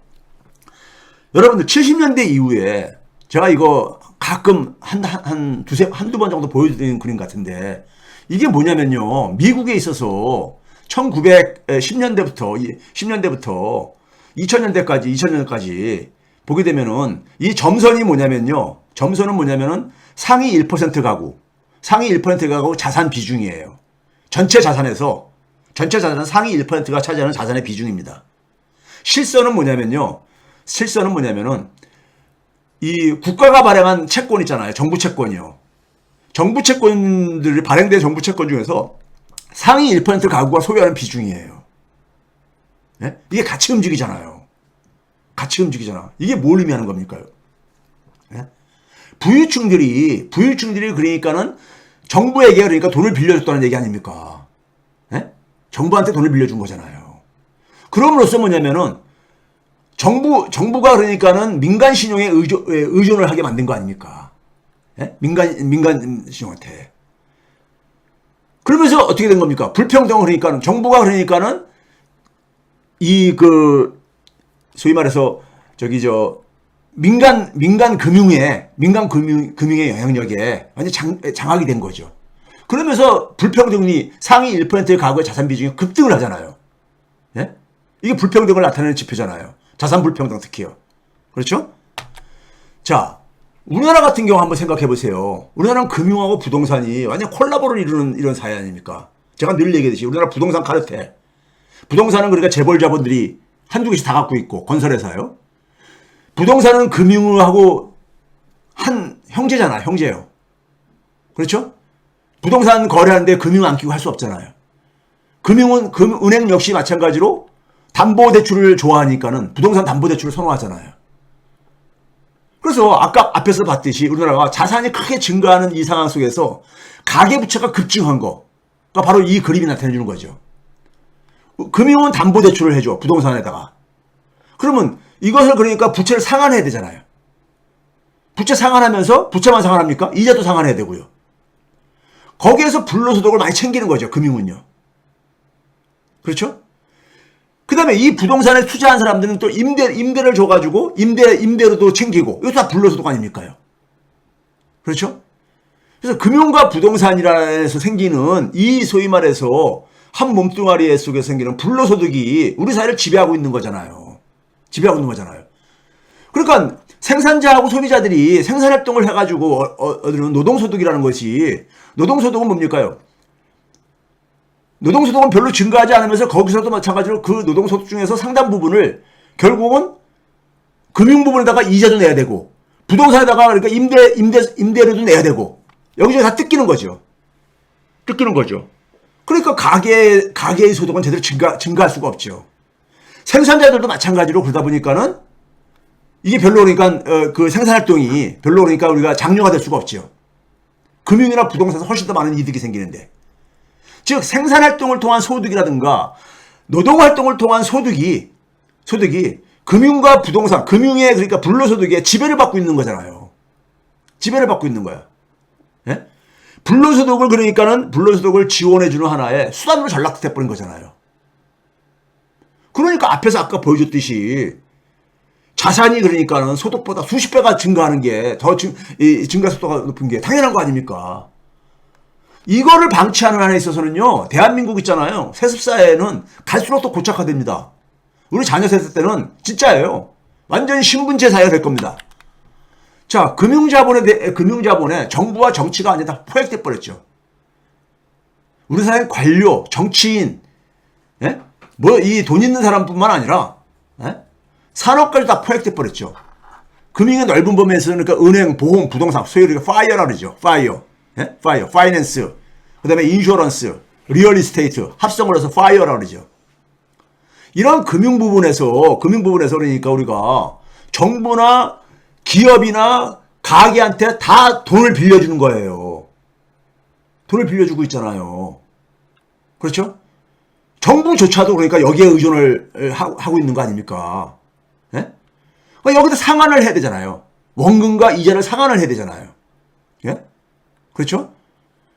그러면서 뭐냐면 아까 얘기했듯이 부동산을 통해서 임대, 렌트 소득도 그러니까 그게 되고요. 그렇죠? 생산과 그러니까 이 생산활동이 완전히 종속돼 버린 거예요. 어디에? 파이어 부분에. 실물 경제가 완전히 종속된 거죠. 예? 정부도 그러니까는 그냥 일개 그러니까 하나의 소비자나 생산자처럼 전락돼 버린 거고, 정부는 가능한 한 그러니까 세금을 감세를 하다 보니까 정부의 저것도 역할도 축소시키면서 그러니까 정부도 그러니까 하나의 그러니까 이 공공적인 기능은 자꾸만 축소가 되는 거죠. 그럴 수밖에 없는 거죠. 자, 연준이 여러분들 금융위기 딱 터졌잖아요. 터지고 나서 여러분들 알다시피 2008년도 2009년도에 연준이 그러니까 채권을 매입을 한 게요. 금융위기 때 3조 7천억 달러였었습니다. 이 채권을 매입해주면은 채권을 소유하고 있는 사람들은 신나는 거 아닙니까? 채권 가격 폭락하는 걸 막아줬으니까는. 예? 그렇잖아요. 채권을 누가 많이 소유하고 있어요? 아까 봤듯이 상위 1%가 그러니까 엄청나게 소유를 하고 있단 말이에요. 상위 계층들이. 그들의 자산 가격 부양을 왜 연준이 중앙은행에 해줘야 되는 거냐고요. 예? 반면에 일반 국민들, 가계와 그러니까 중소기업, 자영업자들의 그러니까 경제 부양을 위해서는 1,000억 달러 정도 투입을 한 거야. 금융위기 이후에요. 이거 한번 봐보세요. 자산가들을 위해서는 3조 7천억 달러를 투입하고 채권 매입에. 예? 일반 경제활동, 소위 말해서 서민경제에는 1,000억 달러 정도 투입을 한 거예요. 팬데믹 이후에는 달라졌을 것 같아요? 아닙니다. 경제 부양을 위해서 9,300억 달러 투입을 했어요. 채권 매입을 위해서 4조 6천억 달러 투입했습니다. 4조 6천억 달러 이상을 투입을 했어요. 그러니까 여전히 뭐냐면 중앙은행의 연준이 뭡니까요? 그러니까 자산가들의 자산가치 부양을 지원을 해주고 앉았다고 돈 찍어와가지고요. 그 돈이 불안화폐, 즉 법정화폐, 법정 불안화폐가 누구 때문에 그걸 찍을 수 있게 된 거고, 누구 때문에 그 가치가 보증되는 건데요. 국민들이 내는 세금이잖아요. 어? 세금 가지고 만든 거를, 이걸 왜 자산가들에게 이렇게 지원을 해주고 앉아있냐, 이거. 이게 오늘날의 현실입니다. 미국의 현실이고, 대한민국의 현실이에요. 예? 일반 국민보다는 금융부자를 위해서 중앙은행이 그러니까는 역할을 하고 있는 거죠. 거기다가 여러분들이요, 제가 여러 번 얘기했잖아요. 돈을 풀거나 금리를 인하하게 되면요, 누구한테 도움이 되느냐? 상위층한테 집중됩니다. 이거 실증 분석에서 나온 거예요. 실증 분석해가지고. 통화정책을 쓰면 쓸수록 불평등이 심해지더라 이거예요. 즉 정책금리 인하를 했을 경우에 하위 그러니까 20%는 소득이 오히려 소득이 줄어들어요. 줄어들고 저기 그러니까 우리가 상위 그러니까는 상위층만 쫙 올라가잖아요. 예? 그러니까 우리가 경제학 교과서에 있는 것처럼 금리를 내리게 되고 돈을 풀게 되면은 실물 경제가 돌아가게 되면은 노동소득이 증가하고 기업에 그러니까는 이 소득이 증가해가지고, 예? 새로운 실물 분야 투자가 이루어지고 성장을 하는데 도움이 되는데 요새는 돈이 그렇게 안 간다니까요. 돈이 안 가. 이게 실증 분석에서 나온 거잖아요. 그러다 보니까는 시티은행의 종사자조차도 무슨 얘기를 합니까요? 예? 시티은행의 종사자도, 예? 한스 로렌츠는 무슨 얘기 했습니까요? Central banks pumped a huge amount of cheap cash into the global economy. 중앙은행들이, 특히 선진국 중앙은행들이죠. 글로벌 세계 경제에다가 값싼 돈을 그러니까는 엄청난 값싼 돈을 그러니까 막 퍼붓고 있다 이거예요. 그리고 그 현금들은 뭐냐면은 주식 가치를 그러니까는 주식 가치를 부풀리고 있다는 거잖아요. 인플레이트 됐다는 얘기입니까? 예? 부자들 돈 벌게 해주고 앉아있는 거예요. 돈 찍어가지고요. 그래서 the rich were the primary beneficiary. 부유층들이 가장 그러니까 혜택을 입은 계층들이 제1차 수혜자라는 얘기 아닙니까? 예? 그러다 보니까는 소득이 높을수록 저축을 많이 하잖아요. 그 저축된 돈은 금융으로 흘러들어가가지고 다시 중산층과 저임금 계층들한테 대출되어져가지고 거기서 또 뭡니까? 이자를 빨아먹잖아요. 흡혈귀처럼. 예? 빨아먹는 거잖아요. 이 부유층들이 번 돈은 대부분이 금융으로 가요. 실물 분야 투자로 안 가고. 왜? 거기가 소득 증가율이 높기 때문에. 수익률이 높기 때문에. 예? 현재의 금융은 현대판 고리대금업입니다. 고리대금업이에요. 예? 그러니까 고소득층의 저축을 이게 그러니까는 금융이 매개를 해서 저소득층한테 돈을 빌려주고 신용으로 제공되고 그러고 나서 거기서 이제 그러니까는 피를 빠는 거잖아요. 흡혈귀처럼요. 거머리처럼. 예? 그러니까 금융이 그러니까는 고액 자산가층들의 탐욕을 실현시키는 수단으로 전락돼 버린 겁니다. 그 결과가 오늘날 그러니까 이렇게 갈수록 그러니까 대다수는 그러니까는 힘든 삶이 계속되는 이유예요. 그럼 이거를 그냥 방치한다? 이걸 어느 정도로 어떻게 개선할 수 있습니까? 우리나라에서요, 그러니까 시중은행이죠. 그러니까 신용거래를 할 수 없는 사람이 신용거래하는 국민들 중에서 약 20%가 됩니다. 그럼 이분들 어디 가야 됩니까? 이금융권이나 대부업체 가야 되잖아요. 예? 그게 굉장히 고금리잖아요. 고금리에 덫에 빠지죠. 채무 노예로 전락하는 거죠. 왜 은행 시스템을 그러니까 국민들이 다 못 누려요? 은행 시스템은 기본적으로 오늘날 은행은 기본적으로 중앙은행이 찍어낸 불안화폐를 이용할 수 없으면은 오늘날 은행은 존재할 수가 없는 거잖아요. 은행이 지금도 여전히 말이에요. 자신들이 보유하고 있는 금 범위 내에서만 만약에 화폐를 발행할 수 있다고 해보세요. 은행이 성장할 수 있었겠는가? 은행이 오늘처럼 이렇게 영업을 할 수 있었겠는가? 돈을 벌 수 있었겠는가? 한번 생각을 해보세요. 그 불안화폐를 이용할 수 있었기 때문에 은행이 이렇게 성장한 거 아닙니까? 근데 그 불안화폐, 중앙은행이 찍어낸 불안화폐를 누구 때문에 가능했던 거예요? 국민들이 내는 납세, 예? 세금을 가지고 그게 가능한 거 아니에요? 그 가치를 보증한 거 아니에요? 예? 근데 그 국민을 배제하고 있어요. 일부 국민들을. 그들은 비국민이죠. 국민이 아니죠. 이 국민들이 이걸 자기 자신 탓으로 돌려. 왜? 금융 이데올로기를 그렇게 세뇌가 된 거예요. 세뇌가 된 거야. 언론이, 그 다음에 뭐냐면은 전문가들이 여기에 그러니까는 당신이 능력이 없어가지고 신용 등급이 낮아가지고 못하는 거를 누굴 탓하느냐. 뭐 이런 식으로 내가 몰아치우는 거죠. 예? 그럼 이 사람들, 은행을 이용을 못하는데 어떻게 거기서 자립을 해요? 굉장히 높은 금리를 내고 어떻게 자립을 하냐고요. 예? 동네에서 분식집을 운영하는데 5천만 원 대출 받아가지고 이금융권에서 대출 받아보세요. 금리가 얼마인가? 15% 이상 막 이런 금리를 해가지고 어떻게 그러니까 그 15% 이상의 수익을 내냐고요. 분식집을 해가지고. 이자도 못 갚죠. 이자 갚기 위해서 또 빚을 내야 되죠. 채무 노예로 전락할 가능성이 굉장히 큰 거죠. 이게 현실인 거예요. 은행을 그러니까 은행에서 공공기능을 그러니까 제거하는 순간 이 운명이 결정됐던 거예요. 은행의 공공기능을 그러니까 제거하는 순간에. 은행의 특혜들 봐보세요. 은행은 있잖아요. 기본적으로 이게 독점적인 지위를 누리고 있습니다. 은행은 인가업이거든요. 예? 금융위원회에서 인가를 받아야지, 정부에서 인가를 받아야지만 할 수 있는 사업이거든요. 예? 그렇죠? 그러다 은행은 뭐예요? 중앙은행이 공급하는 돈을 이용할 수 있잖아요. 예? 아까 얘기했듯이 불안화폐를 이용할 수 있잖아요. 거기다가 뭐냐면 돈이 안 돌 때는 무제한 유동성까지 지원받아. 파산할 가능성이 별로 없어요. 예? 이거 엄청난 특혜잖아. 땅 짓고 헤엄치기예요, 은행은요. 이런 특혜를 왜 줬겠어요? 공공기능을 하라고 준 거란 말이에요. 공공기능을. 예? 근데 지금은 금융자본가들, 소위, 그러니까 그 주주들, 예? 주주들의 이익을 복무하잖아요. 예? 이거 한번 봐보세요. 우리나라 정부조직법에 기재부를 보게 되면요. 정부조직법 27조. 찾아보세요, 한번요. 기재부가 중장기 국가발전 전략 수립하는 것, 이게 웃기는 짓이고요. 이걸 기재부가 공무원들이 하고 있어요. 국가발전 전략을요. 이건 대통령실에서 하는 거잖아. 해야 되는 것이고, 아니면 사회기구에서 해야 되는 거잖아요. 이들은 테크노크라트잖아요, 사실은요. 이들이 그러니까 예산을 편성하고 집행하고 성과관리, 이거 하는 건 좋아요. 예?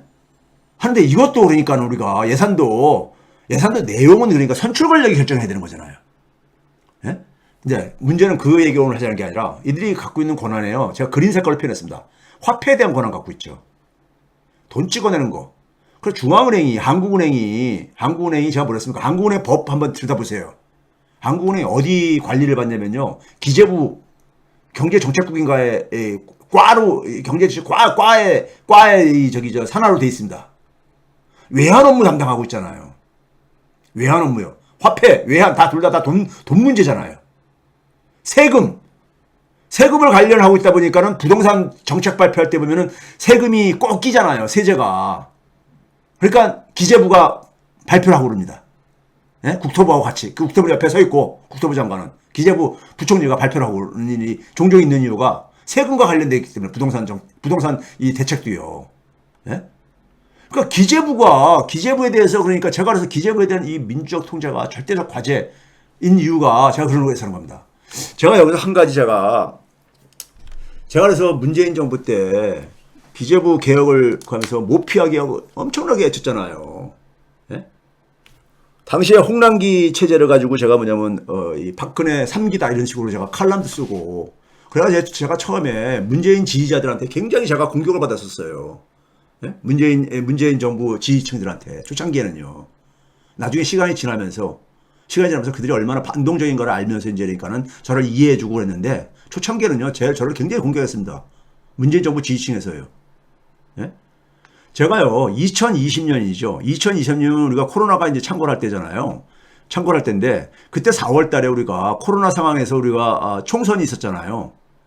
총선을 제가 이제 그때 이 더불어시민당 만들어가지고 진두지휘 하면서 그 당시에 이제 그러니까는 이낙연 당시에 총리를 그만두고 내려온 이낙연 전 총리를 그 당시에 알게 됐어요. 선거 치르는 과정에서 당으로 내려왔잖아요. 총리 이제 그만두고 총선 때요. 그렇죠? 그래서 총선을 진두지휘했습니다. 민주당의 총선을. 그러다 보니까 저는 더불어시민당하고 민주당이 같이 되니까는 하나의 파트너다 보니까는 같이 많이 움직이면서 인간적인 관계가 굉장히 괜찮았었습니다. 저기 충돌할 일이 없으니까요. 그러다가 그렇게 선거 끝나고 나서 저는 그다음에 제 자리로 돌아갔죠. 바로요. 제가 그랬잖아요. 선거 끝나자마자 나는 그러니까 바로 당대표 사퇴할 거다 해가지고 그 총선 결과를 보면서 새벽에 압승한 걸 확인하고선 제가 바로 사표 성명을 냈죠. 약속을 지켰죠. 예? 자, 그리고 나서 저는 이제 4월 달에 그러고 나서 제가 이제 그러니까 뭐냐면 다시 이제 그러니까는 저기 제 역할로 돌아가겠다고 해가지고 돌아간 다음에 그러고 있다가 제가 이제 그 당시에 이제 그러니까는 이제 소위 말해서 이낙연 전 총리가 왜 당으로 내려온 거겠습니까? 예? 이제 그러니까 대선 몸을 풀기 위해서 그래서 당을 이제 그러니까 장악하기 위해서 이제 내려왔던 거 아닙니까? 예? 그래가지고 당시에 이제 그러니까는 뭐 이재명 대표 측이나 소위 말해서 우리들 사회 유력한 정치인들 쪽에서 제가 이제 그러니까 우리가 소위 말해서 그 민주 진영에서 왕성하게 활동하는 하나의 경제 전문가다 보니까는 저한테 이제 접촉들이 많이 이제 왔었는데 제가 이제 그 기억이 정확한 날짜는 제가 저거를 수첩을 체크해 봐야 되겠지만은 7월 달이었었어요. 7월 달에 주로 이제 그쪽 사람들 제가 이제 많이 만나는 데는 저기 이제 그 경복궁역 근처에서 가는데 경복궁역 근처에서 그 이낙연 전 총리가 이제 당으로 내려와가지고 그 당시 7월 달이면은요 막 당대표 그 선거가 진행되는 당의 지도부를 구성하는 그의 선거가 이제 진행되는 그런 시점이었었어요. 2020년 7월 달이요. 근데 그 당시에 이제 그러니까는 그 이낙연 그 당시에는 이제 그러니까는 이제 당대표로 이제 출마를 이제 했을 때였었죠. 전 총리의 당에 돌아왔던 다음에 비서실장을 맡고 있는 분. 그분을 제가 이제 그 인연이 있는 거는 그분이 이제 김근태 그 라인으로 이제 통하는 분이었었거든요. 그분한테 연락이 왔어요. 전화가 와가지고 교수님하고 식사 한번 하고 싶다고. 예? 그래서 시간 좀 내줬으면 좋겠다고 해가지고. 그래가지고 왜 무슨 일이냐. 저는 뭐 이제 용건이 명확하지 않으면 잘 안 하거든요. 자리를 안 하거든요. 특히 정치인들은 제가 만나는 거 싫어하거든요. 그래가지고, 이제 그 사실은 자기가 그 이낙연 전 총리의 그러니까 비서실장을 맡고 있는데, 상의할 일이 있고, 그래서 뵙고 말씀드릴 일이 있어서 그렇다고 해가지고 연락 와서 경복궁역 근처에서 이제 점심 식사를 같이 하기로 했어요. 점심 식사하면서 이제 그 당시에 이제 그러니까는 만나서 하는 얘기가 뭐냐면은 지금 이제 당내 이제 그러니까 그 지도부 구성하는 선거가 진행 중이다 보니까는 지금은 당장은 지금 그러니까 힘들지만 이 선거 끝나면은 바로 교수님을 그 이낙연 이쪽이 지금 제가 그 당시 캠프라는 명을 썼는지 모르겠지만은 이낙연 이 대표가 되고 대표 이제 출마가 거의 확실시 되고 그 당시만 하더라도 이낙연 전 총리에 대한 지지율이요 그냥 압도적이었을 때입니다. 한 40%대까지 막 나오고 막 이렇게 지지율이. 그러니까 당시에 그러니까 민주당 내에서도 거의 적수가 없고 전체적으로도 보게 되면 여당 야당은 떠나서 지지율이 압도적으로 1위였던 그러니까 차기 그러니까 유력한 그러니까는 대선 주자였었죠. 이낙연 전 총리가요. 그 당시에요. 그래가지고 뭐 그쪽의 캠프에 사람들이 얼마나 모이겠습니까요. 근데 그래서 그동안에 경제를 좀 공부를 했는데 주로 이 올드보이들이었을 때는 이제 그런 표현을 해요. 하면서 하는 얘기가 뭐냐면은 안 되겠다고 교수님 최병근 교수님 모셔야 되겠다고 그 내부에서 그런 얘기가 나오면서 그래서 자기가 이제 이 실장이라는 분이 비서실장이 저를 찾아온 거예요. 그래서 뭐냐면은 이낙연 이제 그러니까 그 전 총리께서 자신의 그러니까 경제 철학을 잡아주셨으면 좋겠다고. 잡아주는 역할을 좀 했으면 좋겠다고 저한테 그런 제안을 하는 거예요. 그래서 이제 뭐냐면 선거 끝나고 나면은 바로 자리를 만들 거라고 이제 가더라고요. 그래서 제가 이제 그때 뭐라 그랬냐면 저는 뭐 그 대통령이 그런 얘기를 한다고 해서 제가 이렇게 쉽게 그냥 뭐 흔들리는 사람은 아닙니다. 제 성격이요. 그리고 그런 거를 제가 뭐 한두 번 겪어본 것도 아니고 그렇기 때문에. 그래서 제가 그때 그 당시 뭐라 그랬냐면 면전에서 뭐라 그랬냐면은 아니 내 경제 철학이 어떤지 어떻게 알고서는 그 이낙연 총리하고 나하고 맞는지 안 맞는지, 철학이 맞는지 안 맞는지 어떻게 알고서는 나를 나한테 경제 철학을 잡아달라 그러냐. 그래서 내가 그러지 말고 그런 거 결정하기 전에 내가 가지고 있는 경제 철학. 왜냐면 제가 이제 그러니까 만약에 조언을 준다면 저는 시간 낭비하기 싫거든요. 저는 나이 40 넘어가면서부터 가장 중요한 거를 그러니까는 시간이라고 생각하고 살고 있는 사람입니다. 네? 시간을 분을 쪼개서 쓸 정도로 그러니까 제가 의미 있는 일에만 시간을 투입하겠다고 이제 하고 사는 사람입니다. 그래서 뭐냐면은 내가 이 조언을 줄 수 있는지 없는지는 내가 이제 그러니까 이게 도움이 될지 안 될지는 내 생각을 내가 갖고 있는 그러니까 생각을 들어보고 본인이 판단을 이걸 할 수 있는지 할 수 없는 사람이면 내가 가서 해봤자 아무 기여도 할 수 없는 것이고 예? 나는 그러니까 내가 기여할 수 없을 때는 난 심지어 관계조차도 맺고 싶지 않다 이런 얘기를 하면서요. 그래서 내가 한번 발제를 한번 하겠다 발표는 예? 이제 한번 자리를 마련하면은 그래서 내 생각을 뭘 해야 되는지 예?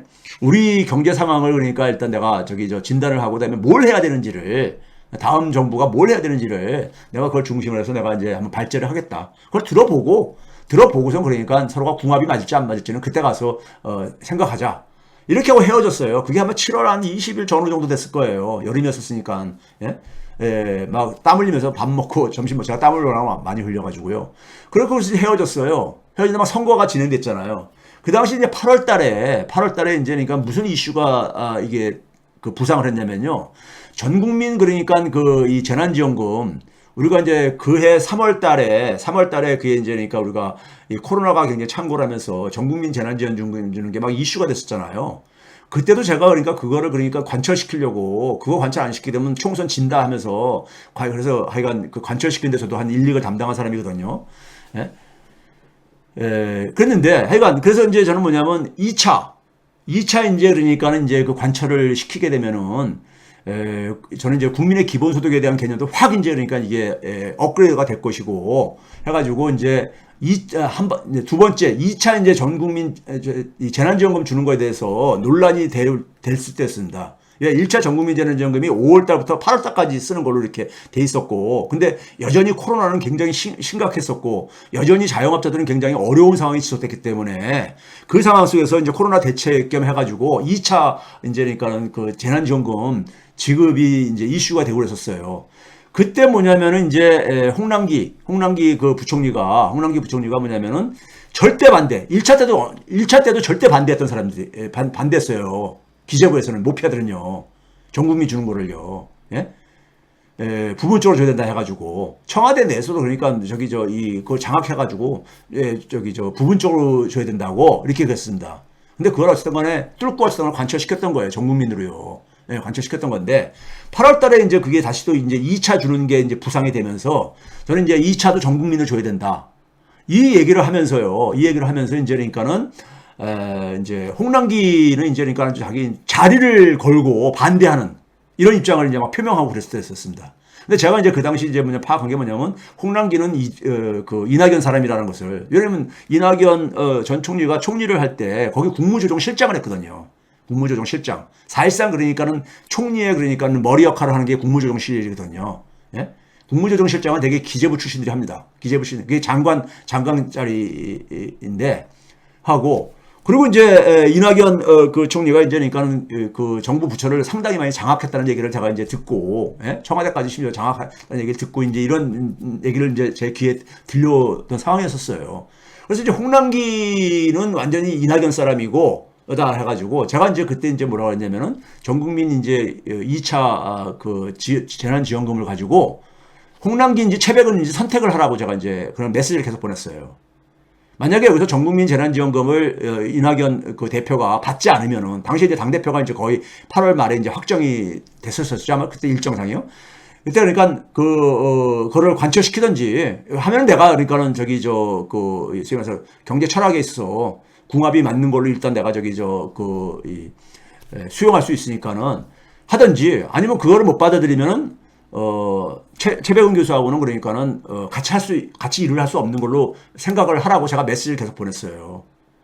그래서 이제 만남이 불발됐습니다. 왜? 홍남기 편을 들고 이제 그러니까는 당시에 이낙연 그 총리는 그 전 국민 재난지원금 주는 걸 반대했거든요. 어쨌든 간에요. 반대를 했거든요. 그랬을 때, 그때 이제 제가 이제 왜 이제 그 이낙연 총리가 하고 이제 그 인간관계로는 총선을 치르면서 굉장히 사이가 좋았습니다. 화기애애하게요. 예? 뭐 별로 충돌할 일이 없었으니까요. 예? 그리고 당시에 어쨌든 간에 이낙연 총리도 이미지도 괜찮았었고. 그런데 제가 볼 때는 경제 문제와 관련해서 모피아를 넘어서지 않으면은 선출 권력이 뭐라 필요를 못 넘어서게 되면 이건 의미가 없다고 저는 본 겁니다. 예?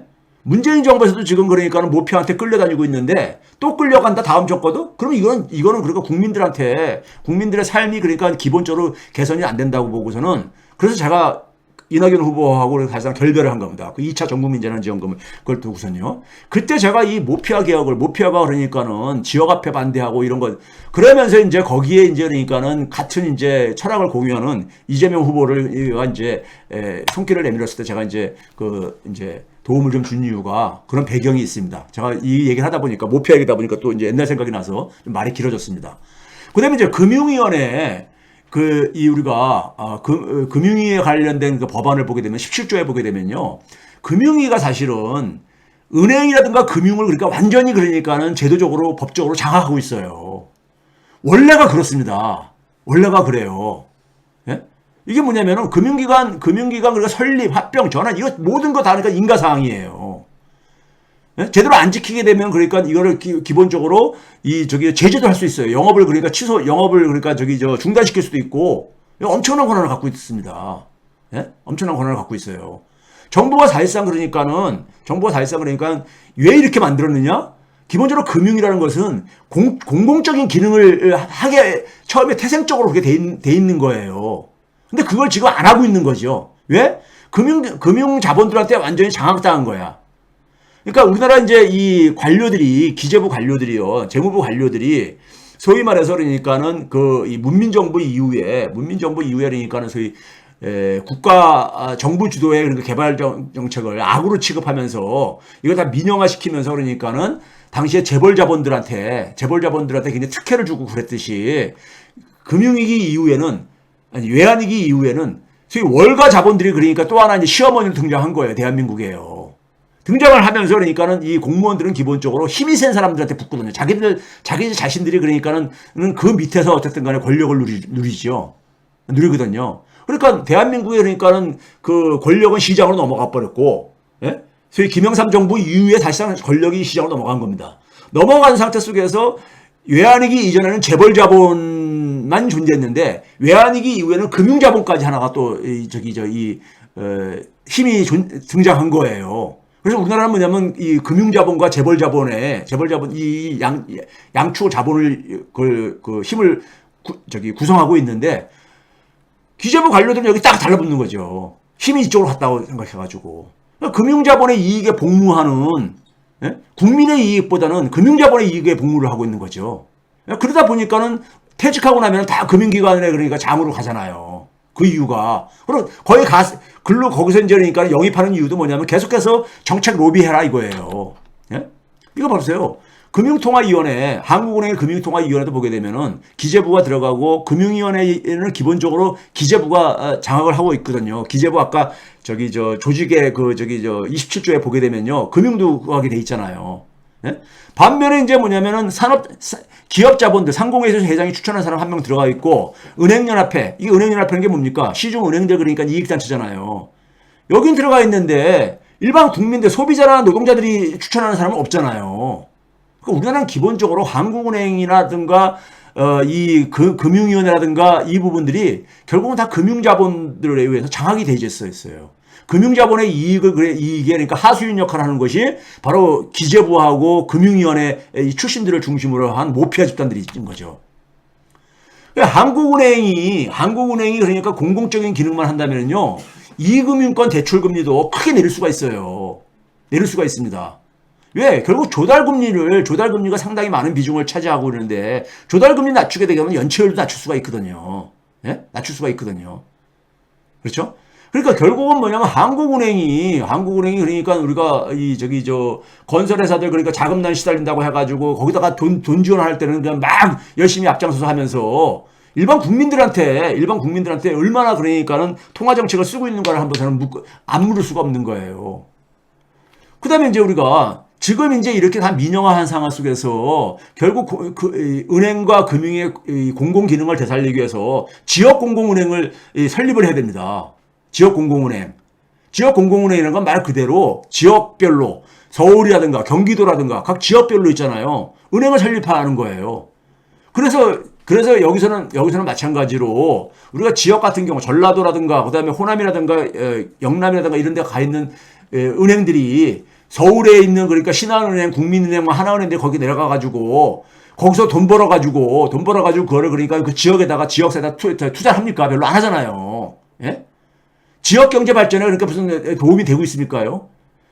그러니까 지역 주민이 직접 관리하고 통제하는 지역 공공은행을 만들어 가지고 그 지역의 공공사업도 그걸로 하고 그다음에 지역에 그러니까는 그 취약 계층들 이 금융 소비자들에게 자금 수요에도 그러니까 적극으로 지원하는 이런 지역 공공은행 설립이 필요한 거예요. 이건 사실 간단해요. 지방 정부별로 그러니까는 이 예산이라는 게 있잖아요. 예산. 제가 예를 들어서 보게 되면은 이게 18년 기준인데 신한은행이 서울시에 그러니까 금고 역할을 했었습니다. 지금은 모르겠습니다. 지금 모르겠는데 서울시에 18년도에 그러니까는 이 예산이 1년 예산 33조 원이에요. 경기도는 그러니까 40조 원이었었습니다. 근데 우리가 은행 같은 경우 보게 되면요. 지금 제주은행이라고 있잖아요. 제주은행이 신한금융에 이제 이게 흡수됐는데 제주은행 같은 경우 자산이 6조 3천억 분이 안 돼요. 총 수준이 5조 3천억. 그러니까 이 예산을 가지고 충분히 되지요. 예산을 가지고 지역 정부의 예산을 가지고요. 예? 그러니까 지역 공공은행하고 그다음에 지역화폐 발행 이거 누가 반대하는지 아세요? 모피아들이 반대해요. 왜 그러냐면은 지역 공공은행이 만들어지게 되면은 일반 민간 시중은행 민간 시중은행의 신용에 대한 의존도가 줄어드는 거잖아요. 지역화폐 쓰게 되게 되면 카드 회사라든가 그다음에 뭐냐 마찬가지로 이것도 은행에 그러니까 그만큼 의존도가 줄어드는 거예요. 금융의 의존도가요. 그러니까 금융자본의 이익에 누가 되니까는 모피아가 앞장서서 이걸 막 가로막고 앉아 있는 거예요. 지역 공공은행 설립하려면은 이거 누가 해야 되냐? 기재부하고 금융위가 이거 협조를 해줘야 되는 거거든요. 예? 해줘야 되는 거거든요. 그래서 여러분들이 제가 오늘 첫 번째 질문한 게 뭐냐면 공공 서비스를 정상화를 해야 되거든요. 제가 그랬잖아요. 우리 시민은 인간은 기본적으로 사회적 동물이라고 그랬잖아요. 그 때문에 생산활동도 사회적 생산입니다. 사회적 생산활동이에요. 혼자 하는 거 없잖아요. 그러니까 모든 국민은 뭐냐면 그 사회에서 삶을 영위하기 위해서 필요로 하는 필수 서비스라는 게 있잖아요. 가장 기본이 되는 필수 서비스들이요. 예? 그래서 주택, 보건, 교육 이런 것들이요. 이걸 기본적으로 보장받을 권리를 갖고 있다고요. 최소한의 소득을 포함해서요. 예? 그렇죠? 이런 것들이 공공 서비스잖아요. 그 다음에 화폐라는 것이 앞에서도 얘기했듯이 국가에게 그러니까 국가가 공공 서비스를 그러니까 제공을 하고 그 공공 서비스를 지원하기 위해서 마련하는 그 재정을 뒷받침하는 게 화폐란 말이에요. 불안화폐. 예? 그렇기 때문에 국가가 이 화폐, 불안화폐 이 역할을 다시 그러니까는 원래 목적대로 그러니까 다시 정상화시켜야 되는 거예요. 예? 화폐와 신용이 중앙은행이 찍어내는 그러니까 화폐하고 중앙은행에서 공급하는 돈이 공공재로 역할을 할 수 있도록요. 예? 공공재로 역할을 할 수 있도록. 중앙은행이 지금은 뭐냐면은 금융투기꾼들을 지원해 주는데 돈을 많이 투입을 하고 앉았잖아요. 예? 공익 목적에 그러니까 돈을 공급을 해야 될 게 아닙니까? 중앙은행이요. 중앙은행에 만들어진 이유가 그건데. 예? 그리고 중앙은행이 손실을 보면 국민이 세금을 가지고 그걸 메꾸거든요. 예? 그리고 뭐냐면은 지금 이제 우리가 민영화된 은행을 시중은행을 다시 그러니까는 공공은행으로 전환시키는 건 힘들다 보니까는 각 지역별로 지역 공공은행 만들자 이겁니다. 예? 이거 만들자 이거예요. 공공 서비스를 정상화하지 않으면요. 대한민국은 계속해서 금융자본의 이익이 눈덩이처럼 굴러갑니다. 눈덩이처럼 굴러가요. 그래서 제가 이제 첫 번째 주제와 관련해서 여러분들에게 우리가 우리 사회에다 질문을 하는 거. 그 다음에 우리 사회가 답을 해야 되는 게 바로 뭐냐면요. 다음 정권에서 제가 5년 후를 준비하셨잖아요. 5년 후에 여러분들, 이거 안 하면은요. 예? 우리가 4년이죠. 4년 후에 이거 하지 못하면은요. 또 되풀이되어져요. 우리 사회의 이 민주주의의 취약한 토대는 안 바뀝니다. 왜? 우리 사회 특권층의 토대가 워낙 강고하거든요. 예? 그러니까 재정과 금융의 공공기능을 정상화할 수 있는 용기가 있는가? 국민들은 여기에 답을 해야 됩니다. 이거 못하면은요, 이거 안 하면은요, 대한민국은 그냥 세습사회로 전락하는 거예요. 예? 금융자본이 지금 은행의 공공기능, 금융의 공공기능을 제거했단 말이에요. 이를 위해서 은행을 민영화했고, 다시 요약을 하자면요, 국가의 공적화폐 창출 기능을 약화시켜가지고 정부와 시민을 모두 다 민간 신용한테, 민간 은행들한테 다 의존하도록 만들었단 말이에요. 예? 의존하도록 만들었단 말이에요. 그 다음에 금융자본은 뭐냐면 정부 재정 자체를 축소하기 위해서 감세를 지지하고요. 공공은행 설립은 그러니까 이거 방해하고, 예? 지역화폐 강화에도 반대하고 있죠. 예? 그러다 보니까 금융자본이 만들어내는 이 소득이 불로소득 아닙니까? 불로소득과 노동소득 간의 격차가 갈수록 커지는 거예요. 그러니까요. 예? 그렇죠? 그러니까 결국 뭐냐면 이 사람들 세금 내기도 싫어해. 금융은 굉장히 탐욕적이거든요. 불로소득일수록 더 탐욕적입니다. 불로소득을 추구하는 사람들이 원래가 탐욕적이에요. 왜? 땀 흘려 일해가지고 얻는 소득이 그런 소득을 추구하는 사람들이다 보니까는 불로소득이 원래가 탐욕적입니다. 노동소득보다는요. 예? 그러니까 불로소득하고 노동소득 간의 차이를 없앤 것도 바로 뭐냐? 세금 납부를 최소화하기 위한 거죠. 세금 납부를. 불로소득에다가 세금을 더 많이 부과해야죠. 그래야지만이 자원이 생산활동과 노동활동으로 그러니까 이게 배분될 게 아닙니까? 예? 그렇잖아요? 그 나라의 산업발전 경제가 성장하고 하기 위해서는 불로소득에 대한 그러니까는 혜택을 줄여야지요. 그래서 지금 앞에서 쭉 얘기한 이게 바로 뭡니까? 재정과 금융의 공공기능을 정상화하는 거예요. 근데 지금은 이거 아니면 망가져 버렸다고요.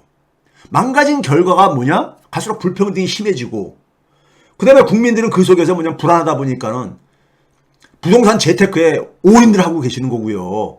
예? 근데 그렇다고 해가지고 우리나라 국민들 대다수가 90%가 예? 자산가 개업으로 진입을 합니까? 절대 불가능한 겁니다. 예? 그러니까 집 한 채 정도 있다고 해가지고 자기가 그러니까는 자산가라고 착각을 하는 국민들. 예? 그래서 불로소득하고 노동소득하고 똑같은 다 소득 아니냐? 똑같은 돈이기 때문에 똑같은 소득 아니냐? 이런 생각에서 벗어나지 않는 한에 있어서는요. 4년 후에 안 바뀝니다. 그럼 세습사회는 갈수록 더 눈덩이처럼 굴러갑니다. 대한민국의 세습성은요. 예? 그게 바로 문재인 정권을 뺏긴 이유예요. 모피아한테 포획됐었잖아요. 모피아는 금융자본 이익에 복무하니까 이런 집단이니까요. 예? 문재인 정권에서 세습성이 더 강화된 배경이라고요. 세습사회하고 민주주의는 양립할 수가 없는 거잖아요. 예? 세습사회하고 민주주의는요. 그렇죠? 그러니까 결국은 부동산 가지고 그러니까 온갖 그러니까 모피아랑 예? 언론들이 장난을 치면서 결국은 예? 거기에 그러니까 문재인 정권 질질 끌려다니면서 결국은 정권을 빼앗긴 거 아닙니까? 그러고 나서 그러니까 특권층들이 다시 그러니까 이 발언을 하는 거 아닙니까?